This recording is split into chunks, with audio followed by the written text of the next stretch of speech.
Hello বন্ধুরা, good morning. কেমন আছো তোমরা সবাই? আশা করি ভালো আছো, সুস্থ আছো। আমিও ভালো আছি, সুস্থ আছি। নতুন ব্লগের সঙ্গে জানাই তোমাদের অনেক অনেক স্বাগত। আজকের ব্লগটা অনেকটা দেরি থেকে শুরু করছি। প্রত্যেক দিন তো ঘুম থেকে ওঠার পর ঘরের কাজ বাজ ওইসব শেয়ার করি। আজকে ভাবলাম যে আজকে রান্না শেয়ার করবো তোমাদের সাথে। বাবা মাছ আনিয়েছে চিংড়ি মাছ। এবারে এগুলো একটু বড়, তো আমি প্রথমে আনতেই বলেছিলাম যে আমি কাঁঠাল মানে এঁচড় দিয়ে রান্না করব। আর হ্যাঁ, আমাদের এখানে কিন্তু এঁচড়কে কাঁঠাল বলে। এটা আমাদের গ্রামের মানে একদম চলিত ভাষা। এঁচড় কেউ বলে না। আর আমাদের এখানে এঁচড় বলে না সহজে কেউ চিনতেই পারে না, জানো। কাঁঠাল বলবো, মানে কাঁচা কাঁঠাল। আর পেকে গেলে আমরা পাকা কাঁঠাল বলি। তো এইটাই। বাড়িতে তো গরু বাছুর আছেই, তো সেগুলো কিন্তু যে সকাল সকাল চিল্লাচিল্লি শুরু করে যায়। যতক্ষণ এদেরকে বের করে মানে বাড়ি থেকে বের করে যতক্ষণ না জমিতে নিয়ে যাওয়া হয় ততক্ষণ ওরা চিল্লাচিল্লি করবেই। আর এগুলো সব আছে উঠানে জেঠিদের, ওর জন্য চিল্লাচিল্লি হচ্ছে ওইদিকে। আর বাবা চিংড়ি মাছ এনেছে, তো প্রথমে আসতেই বলেছিলাম যে আমি কাঁঠাল চিংড়ি রান্না করব, তো না করলো। তো এর জন্য এখন আলু আর বেগুন দিয়ে চিংড়ি মাছ হবে। আর তার সাথে বাবা পাট শাক নিয়ে এসেছে। এই যে দেখো পাট শাক। তো এগুলোকে ভালো করে কেটে নেওয়া তো হয়নি, এমনিতে আটিগুলোর থেকে শাকগুলো বের করে নেওয়া হয়েছে। আর এগুলো এখন নতুন তো খুব ভালো সেদ্ধ হয়ে যায় আর খুব সুন্দরও মানে ভালোও লাগে খেতে। তো এই শাকগুলো আজকে রান্না করবো, আর বেগুন আলু দিয়ে চিংড়ি মাছ, তো এটাই করবো। তো চলো দেখতে থাকো, আশা করি তোমাদের কাছে অনেকটা ভালো লাগবে। চলো। সকাল সকাল বাবা আজকেও শাক নিয়ে এসেছে, তো শাকগুলো আমি বাছতে বসে গেলাম। আজকেও নিয়ে এসেছে বাড়িতে পাট শাক। তো আমি তোমাদেরকে সেদিনই বলেছিলাম যে এখন বাবা পাট শাকটা প্রত্যেক দিনই বলতে গেলে আনবে। আমাদের বাড়িতে শাক বলতে কিন্তু এটাই সব থেকে বেশি হয়। আর যেগুলো আমরা কুড়িয়ে কুড়িয়ে আনি সেগুলো, আর সেই কুড়িয়ে শাকগুলো না বাবা একটু কম খায়। বাবা এই পাট শাকটা ভালোবাসে। আর এটার মধ্যে সব থেকে বেশি যদি কাসন্দ হয় তাহলে তো একদম জমে যায়। তো এখন আর কোথাও কাসন্দ পাচ্ছি না। আমার যে দাদা আছে, মানে আমার জ্যাঠাতো দাদা, তার শ্বশুর বাড়িতে কাসন্দ বানায়, সেখান থেকে পাঠালে তারপর কাসন্দ খাওয়া হবে, না হলে কিনে আনতে হবে। দেখা যাক কি করি। আর বাবা এখানে আবার চিংড়ি মাছ নিয়ে এসেছে। তো এই চিংড়িগুলো একটু বড় বড় আছে। চিংড়িগুলোকে ভালো করে পরিষ্কার করব, করে কিন্তু চিংড়িগুলোকে রান্না করব। আর আমার কাছে চিংড়ি মাছ সব থেকে প্রিয়। তো ভেবেছিলাম আমি পরিষ্কার করব, কিন্তু মা বললো যে তুই রান্নার অন্য কাজগুলো কর, আমি মাছগুলো পরিষ্কার করে দিই। রান্নার অন্য কাজ বলতে কিন্তু রান্নার সময় কিন্তু মশলা বাটা থাকে, অনেক রকম কাজ থাকে। আজকে তোমাদের সামনে আমি আমার স্পেশাল রান্নাগুলো শেয়ার করব। প্রথমে ভেবেছিলাম চিংড়ি মাছ এনেছে, চিংড়ি মাছ দিয়ে কাঁঠাল চিংড়ি খাবো। আর আমাদের গ্রামে কাঁঠালকে কিন্তু এঁচড় বেশি একটা বলে না, মানে কাঁঠালই বলে।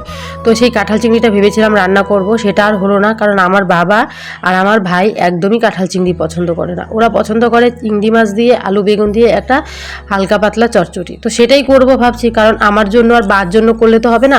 তো ওরাও দুজন তো খাবে।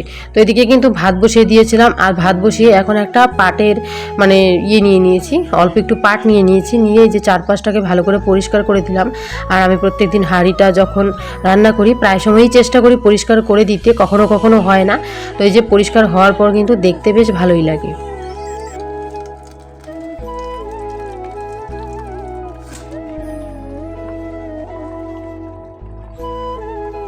ভাত হয়ে গেছে, ভাতটাকে এখানে দিয়ে দিলাম ফ্যান গলতে। এখন শাকটাকে ধুয়ে পরিষ্কার করে নিয়ে এসেছি, এখন আমি শাকটাকে বসিয়ে দিচ্ছি। আর এখন বেশিরভাগ সময় আমরা পাট শাকটাই খাবো, ওটা ভালো লাগে, তাই লবণটা দিয়ে দিয়ে হালকা করে শাকটাকে ঢেকে দেবো। ঢেকে দেওয়ার পর একদম মিশে কিন্তু অল্প হয়ে যাবে। পাট শাক এরকমই হয়, দেখবে কড়াই ভর্তি হয়ে গেছে, তারপর মিশে একদম অল্প হয়ে যাবে।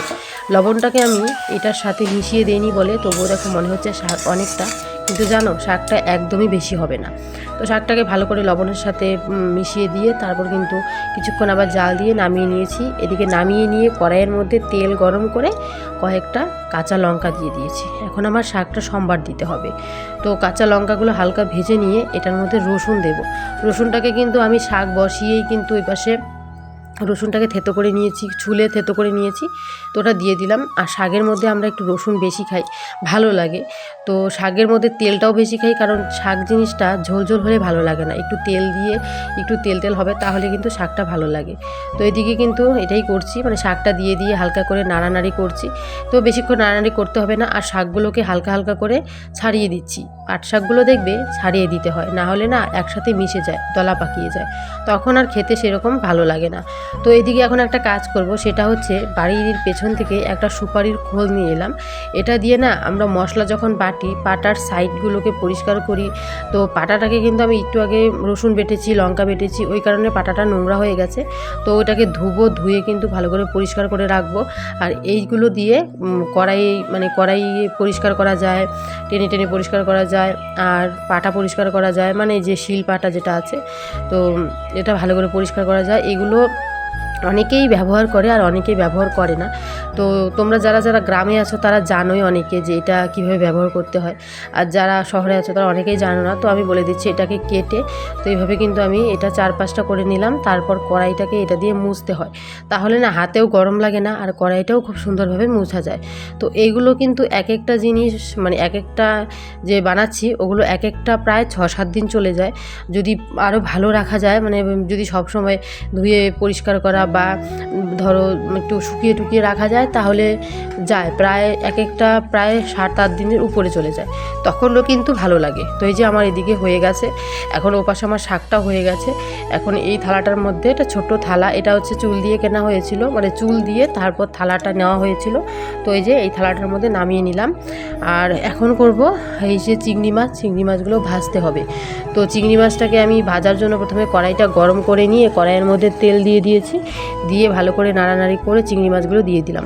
আর আমার না যত মাছ আছে সব থেকে এই মাছটা বেশি ভালো লাগে, চিংড়ি মাছটা আমার খুব প্রিয়। যেভাবেই হোক চিংড়ি মাছ রান্না করে আমাকে দাও, চিংড়ি মাছের শুকনোটাও যদি হয় তাহলেও আমার মানে পেট ভরে যায়, এতটাই ভালো লাগে। তো আর ভাই বাবা ওরাও চিংড়ি মাছটাই ভালোবাসছে এখন, মানে নতুন নতুন আমাদের বাজারে কিন্তু সবসময় চিংড়ি মাছটা আসে না, যখন যখন আসে তখন বাবা আনার চেষ্টা করে। এখন কিছুদিন থেকে নাকি প্রত্যেক সময় চিংড়ি মাছটা আসছে। আর এদিকে চিংড়ি মাছের যে মাথাগুলো ছিল ওগুলোকেও ভেজে নিয়েছি, এগুলো দিয়ে এখন বাটা করব। আর চিংড়ি মাছের মাথাগুলো সেদিন আমি ফেলে দিয়েছিলাম, মা বলছিল এগুলো নাকি বাটাটাও ভালো লাগে, তো সেগুলো আমি ভেজে তুলে নিলাম। আর আমার এদিকে উনুনটাও খুব ভালো জ্বলে গেছে।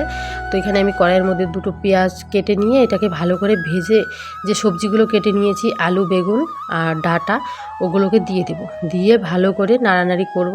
আর এভাবে কিন্তু আমি প্রত্যেকটা দিন উনুনের ধারে রান্না করি বসে। উনুনে রান্না করতে আমার ভালো লাগে, আর উনুনের রান্না টেস্টিও হয়। একটা চচ্চড়ির মতো। তো সব কিছু কমপ্লিট, এখানে মানে মশলা টশলা যা দেওয়া সব কিছু দিয়ে ভালো করে কষিয়ে নেওয়া হয়ে গেছে। এখন এই যে হালকা ঝোল দিয়ে দিয়েছি।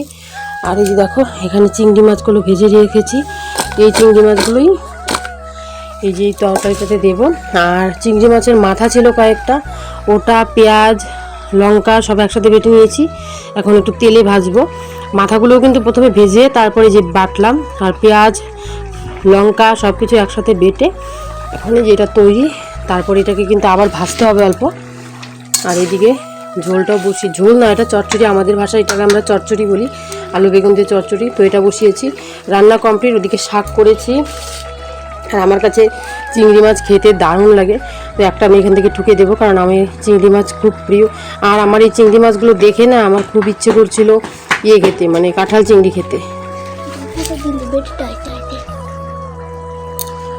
তো ওই যে আমার চোর এসে খেয়ে নিল একটা, আর একটা চিংড়ি মাছ খাবো, আর কিছু রেখে দেবো, ওগুলো রান্না করব। আমার চিংড়ি মাছ খুব প্রিয়, খুব প্রিয়, খুব প্রিয়, খুব।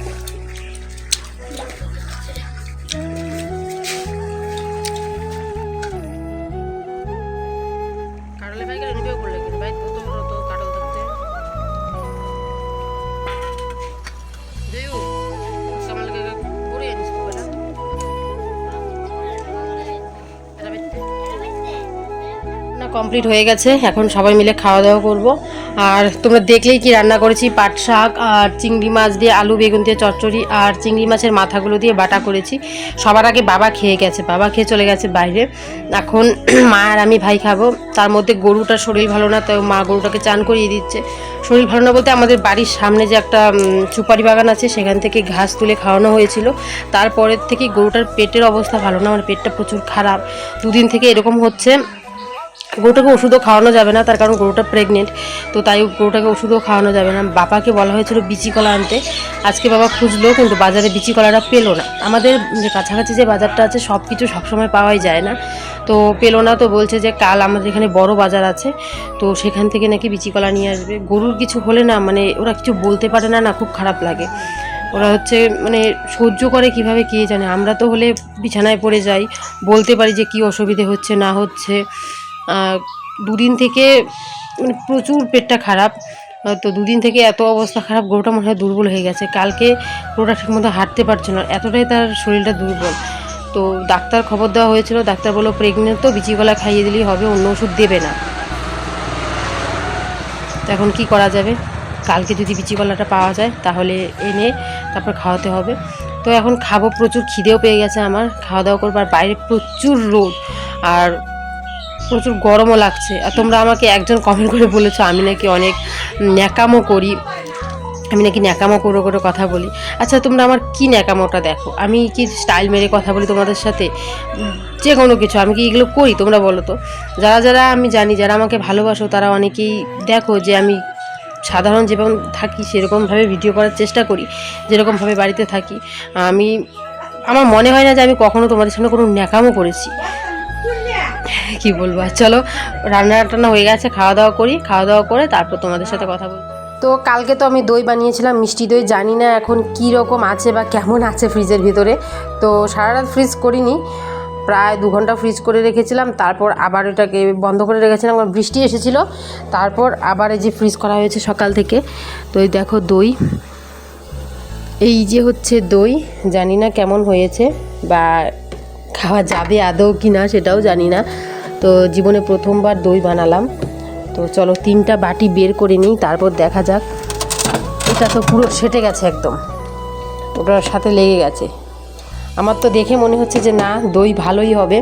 দেখা যাক, এখন 3টে বাটি নিয়ে যাই ঘরে, গিয়ে দেখি যে আমাদের দইটা ঠিক কত দূর হলো।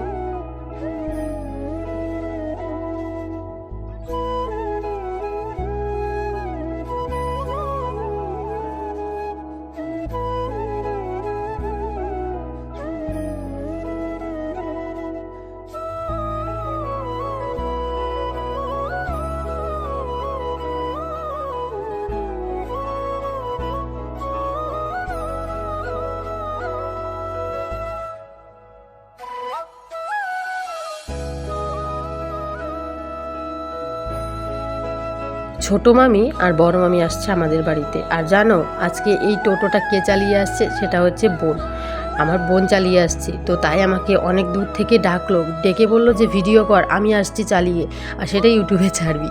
আমারও খুব মজা লাগছিল, আমিও না কোনোদিন টোটো চালাইনি, ওইভাবে টোটো চালাচ্ছে।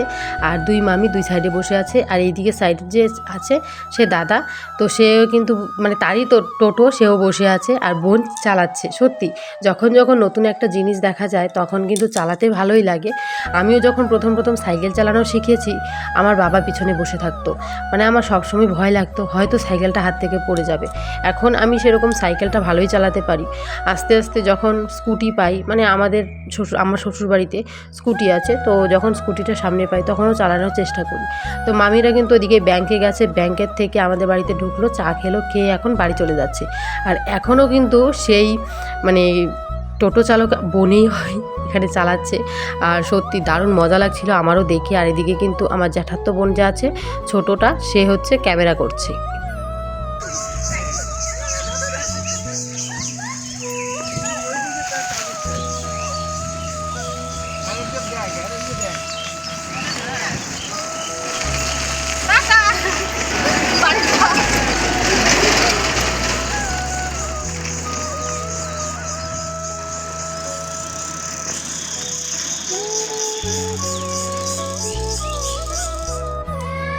হ্যালো বন্ধুরা, অনেকক্ষণ পর তোমাদের সামনে চলে এলাম।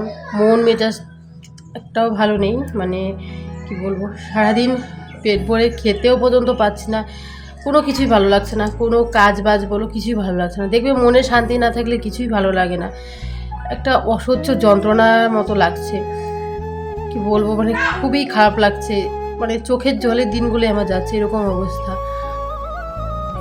বরকে ছেড়ে বাড়িতে আছি, এইটা অনেক কারণ।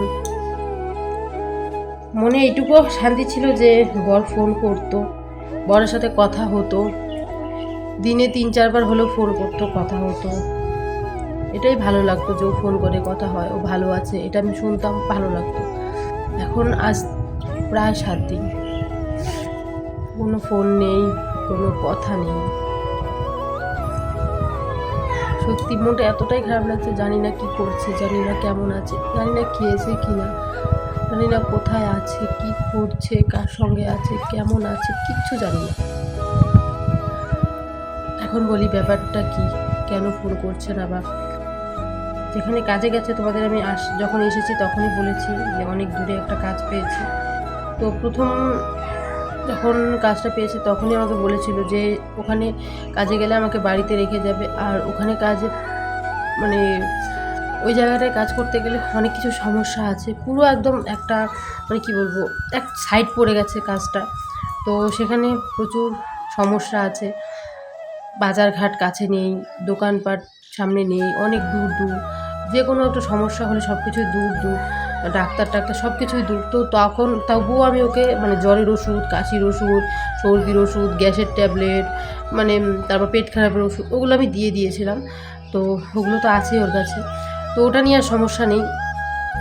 নেটওয়ার্কের ভীষণ প্রবলেম, এমনও দিন যায় 7 দিন, 8 দিন, 10 দিনও বলে নেটওয়ার্ক থাকে না। কিন্তু ও যাওয়ার পর না আমার সাথে এরকম হয়নি।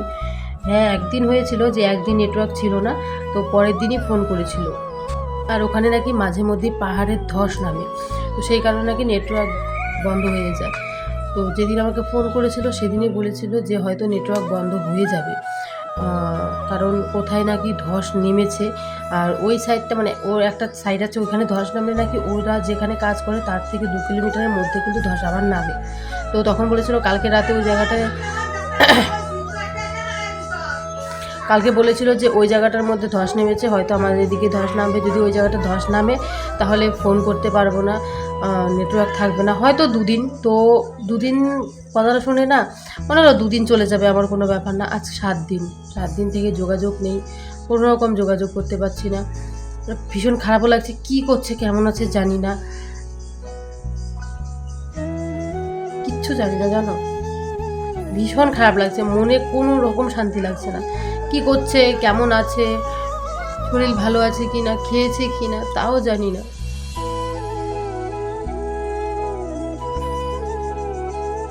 আমার ভীষণ কষ্ট হচ্ছে। হয়তো তোমরা এখন বলবে বরকে ছেড়ে চলে এসেছো, ওর জন্য এখন কষ্ট করছো কেন, এখন কষ্ট পাচ্ছ কেন? যেখানে আছে ওখানে ওই আমাকে বলেছে যে আমি গেলে নাকি সেখানে থাকার মতো পরিস্থিতি ছিল না, কারণ ওরা মাটির মধ্যে কিছু কার্পেট পেতে আছে ওই জায়গাটার মধ্যে, প্রায় ওখানে অনেকগুলো ছেলে আছে, তো সেখানে কার্পেট পেতেই আছে। ওখানে যতগুলো ছেলে আছে অনেকগুলো আমার বাড়ির কাছে, তো সেখান থেকে তাদেরকেও ফোন করেছি কিন্তু কারো ফোন ঢুকছে না, সবার ফোন সুইচ অফ। আর কখনো বলছে নেটওয়ার্ক কভারেজ এরিয়ার বাইরে আছে, জানি না এখন আমি কী করবো। আমার ভালো লাগছে না, কিছু 7টা দিন হয়ে গেল, বাড়িতে ভীষণ সবাই টেনশান করছে, বাড়িতেও ভীষণ সবাই টেনশান করছে। জানি না ফোন কবে আসবে, কবে তার গলার আওয়াজটা শুনতে পারবো। বারবার করে ভগবানকে ডাকছি কবে তার গলার আওয়াজটা শুনবো, কবে তার আওয়াজ আমার কানে আসবে।